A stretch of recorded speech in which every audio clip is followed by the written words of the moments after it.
नमस्कार, आप देख रहे हैं बौद्धिक Bharat Hindi news channel. 101 engineer regiment में भूतपूर्व सैनिकों का स्पर्श की समस्या का समाधान नायब सूबेदार शैलेंद्र कुमार ठाकुर से सुनिए। अब गूगल में जाएं और स्पर्श लॉगिन टाइप करें। उसमें स्पर्श लॉगिन टाइप करते ही आपके पास एक डिफेंस पर्सनल लिख करके आ जाता है। आपके पास सामने दिख रहा है ब्लू कलर में डिफेंस पर्सनल आ गया। आप डिफेंस पर्सनल पर क्लिक करेंगे तो आपको स्पर्श का होम पेज खुल जाता है। और स्पर्श का होम पेज खुलते ही आपने एक अलर्ट का मैसेज आया होगा आपके पास। अलर्ट मैसेज पर ओके कर दीजिए और ओके करने के बाद आपको देखेंगे दोबारा लेफ्ट साइड में 3 छोटे छोटे लाइन दिख रहे हैं। उस पर हल्का क्लिक करिए, जिसके बाद स्पर्श के अबाउट स्पर्श, होम और तीसरे नंबर पर आया होगा सर्विसेज। आप सर्विसेज पर क्लिक करिए। आपके पास 2 ऑप्शंस खुलेंगे, प्री रिटायरमेंट और पोस्ट रिटायरमेंट। यहाँ पे तमाम जो है रिटायरमेंट पेंशनर्स है, तो सबके लिए पोस्ट रिटायरमेंट के जितने भी ऑप्शंस हैं ये आपके लिए बनाया गया है। इसमें आप इसके द्वारा अपने बहुत सारे जानकारियाँ ले सकते हैं। आपका आइडेंटिफिकेशन सबमिट है कि नहीं, आपका स्पर्श माइग्रेट हुआ कि नहीं। पोस्ट रिटायरमेंट के नीचे एक ट्रैक ऑप्शन होगा। ट्रैक के नीचे सबसे लास्ट ऑप्शन देखिए, नो योर स्पर्श पीपीओ एंड आइडेंटिफिकेशन स्टेटस लिखा हुआ है। आप उस ऑप्शन पर क्लिक करेंगे तो फिर आपके ऑप्शन कुछ नहीं दिख रहा होगा। फिर वापस आप जाए उसी 3 लाइन के ऊपर जहां से स्टार्ट किया था, उस पर हल्का टच करते ही आपको स्टेटस आ गया होगा, यूनिक आइडेंटिफायर आ गया। अभी आप लोग ने सिलेक्ट एन ऑप्शन है, उसमें आप क्लिक करें और उसमें क्लिक करते ही आपको बैंक अकाउंट नंबर का ऑप्शन सिलेक्ट करना है और बैंक अकाउंट राइट साइड में टाइप करिए और नीचे एक कैप्चा कोड दिख रहा होगा, 4-5 फिगर लिखा हुआ C7DP। धीरे बोलो, हमें नहीं, आपको मैं दोबारा रिपीट कर रहा हूँ, ये तीसरी बार बता रहा हूँ, आप परेशान होते हैं, मैं दोबारा रिपीट कर रहा हूँ। सिलेक्ट एन ऑप्शन के बाद आप बैंक अकाउंट सिलेक्ट कर लीजिए। सिलेक्ट ऑप्शन कर लिया आपने। आप लोग रिस्पॉन्स करेंगे तभी हमें पता चलेगा कि आप कहां तक पहुंच पाए। आप बैंक अकाउंट सिलेक्ट करने के बाद बैंक अकाउंट नंबर डालिए। उसके बाद आप कैप्चा कोड जो है, कैप्चा कोड आराम से टाइप करिए। उसमें अगर मिस्टेक हो जाता है तो फिर आपका एरर दिखाता है, captcha code mistake. Captcha code कोई ज़्यादा टिपिकल नहीं है, छोटा सा न्यूमेरिकल और अल्फाबेट दोनों मिक्स रहता है उसमें। कैप्चा कोड जहां लिखा हुआ जस्ट उसके नीचे ब्लैंक जगह है, उस पर क्लिक करते ही आपका कीपैड ओपन हो जाएगा। कैप्चा कोड टाइप करने के बाद आप दिखाता है captcha code mistake. Captcha code कोई ज़्यादा टिपिकल नहीं है, छोटा सा न्यूमेरिकल और अल्फाबेट दोनों मिक्स रहता है उसमें। कैप्चा कोड जहां लिखा हुआ जस्ट उसके नीचे ब्लैंक जगह है, उस पर क्लिक करते ही आपका कीपैड ओपन हो जाएगा।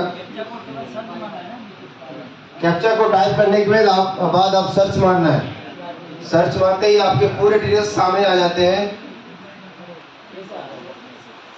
अगर किसी के पास आ गया either bank account number incorrect और नॉट माइग्रेटेड इनटू स्पर्श, अगर आपको डायरेक्ट में मैसेज आ गया होगा इस टाइप का, अगर आपके पास ऐसा मैसेज आ गया तो समझ लीजिए कि आपका माइग्रेट नहीं हुआ है। और जिसका माइग्रेट हो गया उनका कंप्लीट डिटेल्स सामने खुल जाता है। स्पर्श PPO number, old PPO number, आपका आधार, पैन, बैंक अकाउंट नंबर, इसके बाद आपका जो आइडेंटिफिकेशन ड्यू डेट कब का था, आइडेंटिफिकेशन नेक्स्ट ड्यू डेट कब का है, आपके तमाम जानकारी इसके अंदर सामने आ जाते हैं।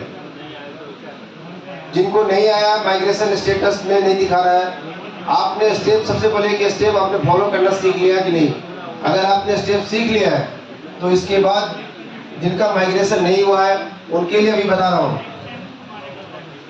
अभी सभी लोग अपना चेक कर लिए अपना स्टेटस। अगर आप लोग किसी का ऐसा है कि प्रॉब्लम जो नहीं खोल पाए, आपको क्या दोबारा स्टेप बताना है या फिर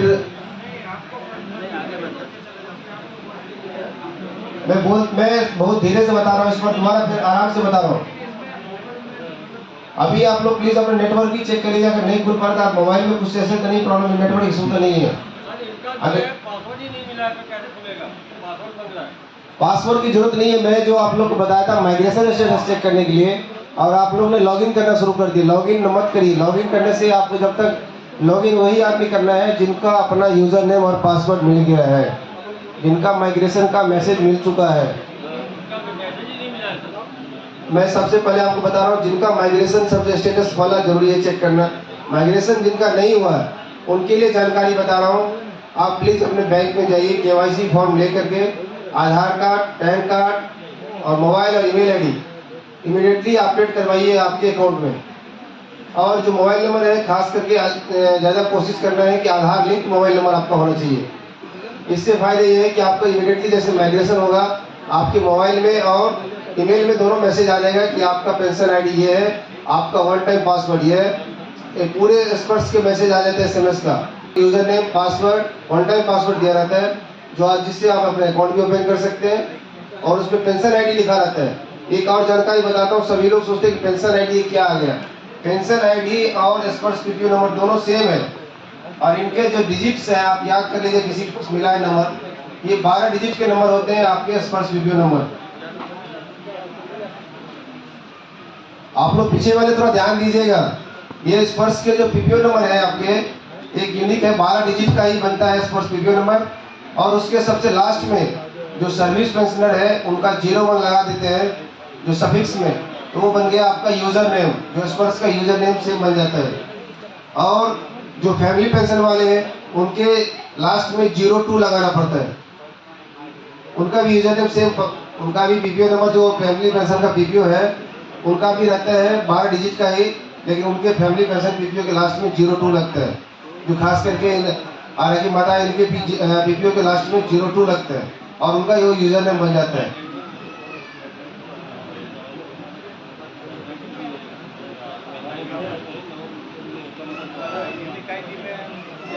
अभी आपके पास जो ऑप्शन खुल गया है उसके बाद आप उसमें अपना बैंक अकाउंट नंबर सिलेक्ट करिए और बैंक अकाउंट नंबर डालिए।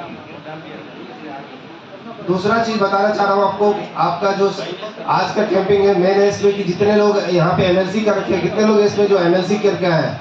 MLC मतलब हो गया मैनुअल लाइफ सर्टिफिकेट, जो ऑनलाइन अपना लाइफ सर्टिफिकेट सबमिट नहीं कर पाते हैं, जिनका किसी कारणवश प्रॉब्लम है। बैंक में करवाया चाहे आपने, आपको उसका मेन रीजन बताता हूँ कि आप क्यों नहीं ऑनलाइन कर पा रहे हैं। क्योंकि आप जब रिटायर हुए थे उस टाइम आधार इंट्रोड्यूस नहीं हुआ था, आधार उस टाइम नहीं बना था। आप आधार स्टार्ट हुआ 2011-12 से आधार कार्ड बनना, और आप रिटायर हुए थे 1987 जब भी आप 20 साल 25 साल पर रिटायर हो गए थे। आपने जब आधार कार्ड बनाया है, प्लीज रिकॉर्ड, आधार कार्ड जो बनाया आपने तो उसमें नाम और आपका जो सर्विस रिकॉर्ड का नाम और डेट ऑफ बर्थ ये बिल्कुल मैच होना चाहिए था। दूसरा है कि जब आपने उस टाइम आपका PPO डिस्चार्ज बुक मिला था आपको, उसमें आधार का कोई मेंशन नहीं था। ये जानकारी PCD में भी नहीं है कि आपका आधार नंबर क्या है।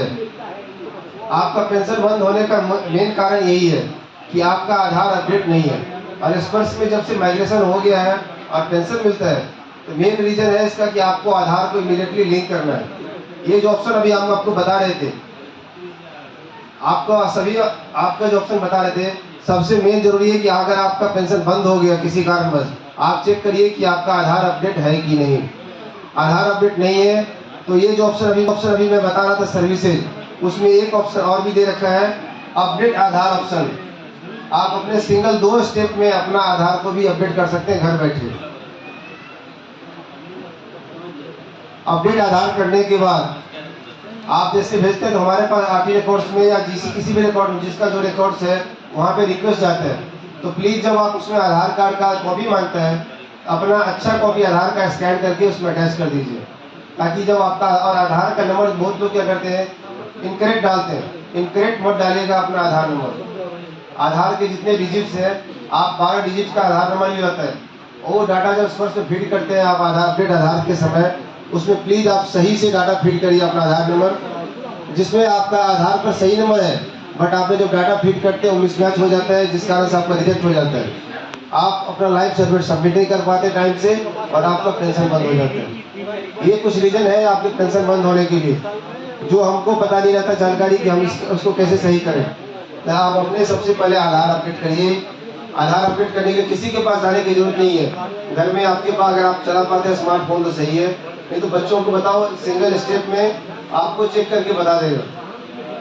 दूसरा एक और बता देता हूँ, आपको कोई भी इस तरह का समस्या है, इसीलिए तरफ से बहुत सारे YouTube में वीडियो अपलोड किए गए। आपको किसी भी प्रकार का काम अगर है जो नहीं समझ में आ रहा है, तो आप वीडियो के द्वारा भी समझ सकते हैं कि कैसे ये काम मैं करना चाहता हूँ, इस पर्स में कैसे करूँ, मैं अपना आइडेंटिफिकेशन माइग्रेशन स्टेटस कैसे चेक करूँ।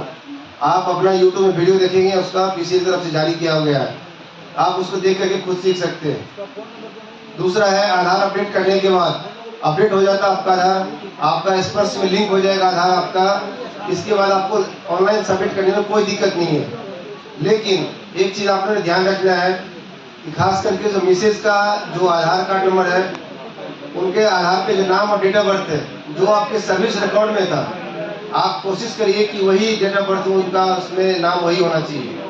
अभी साहब लोगों ने बताया था, लेकिन ये टेक्निकल प्रॉब्लम होता है जब किसी आदमी जो चले जाते हैं, उनके बाद जब उनकी फैमिलियाँ चक्कर काटते हैं हमारे पास रिकॉर्ड में, हमें बहुत बुरा लगता है कि जब वहाँ पे महिलाएं आती है 10 साल 15 साल 20 साल के बाद उनको रिकॉर्ड में जाना पड़ता है या कहीं भी, क्योंकि उनकी छोटे छोटे गलतियाँ बचा रहता है।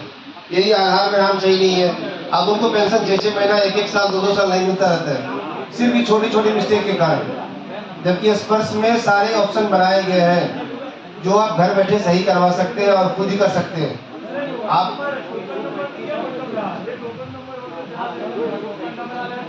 साहब प्लीज आप लोग पैसेंस रखिए, मैं आपको ब्रदर आप लोग का जो स्ट्रेंथ है इसके मुताबिक आपको 2 बजे तक सबका काम हो जाएगा।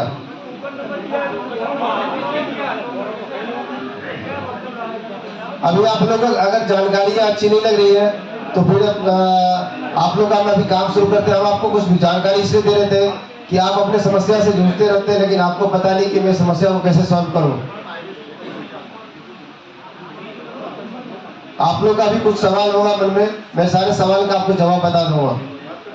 नहीं, आप जरूर आपका सवाल ले लेंगे, लेकिन थोड़ा सा हम कुछ जानकारी देना चाह रहे थे जो आपको अभी तक पूरा नहीं हो पाया। दूसरा एक चीज और बता दूं, सबसे मेन है जिनका माइग्रेशन नहीं हुआ है वो प्लीज बैंक वाले को बता, अपना जो माइग्रेशन स्टेटस चेक करवाने का आपका मेन हमारा उद्देश्य ये था कि आप बैंक में जाके बता सकते हैं उनको कि मेरा भी माइग्रेशन नहीं हुआ है और आप मेरे को पुराने सिस्टम से ही पेंशन दोगे। क्योंकि बैंक में बहुत जगह रिफ्यूज करते हैं कि आपका स्पर्श माइग्रेट हो गया। आप लोग के पास बहुत सारे सवाल होंगे जो बैंक वाले ने आपको परेशान कर रहे होंगे कि बोले मेरा आपका माइग्रेट हो गया या आपका स्पर्श से पेंशन लीजिए, लेकिन पेंशन आपका जब तक माइग्रेशन नहीं हुआ है बैंक को ही देना है। और आप बैंक में जैसे पहले लाइफ सर्टिफिकेट सबमिट करते आ रहे थे, आप ऐसे ही सबमिट करिए बैंक में भी। दूसरा है लाइफ सर्टिफिकेट आप लोग जब तक माइग्रेट नहीं होता है आप बैंक में पुराने सिस्टम से ही सबमिट करना है।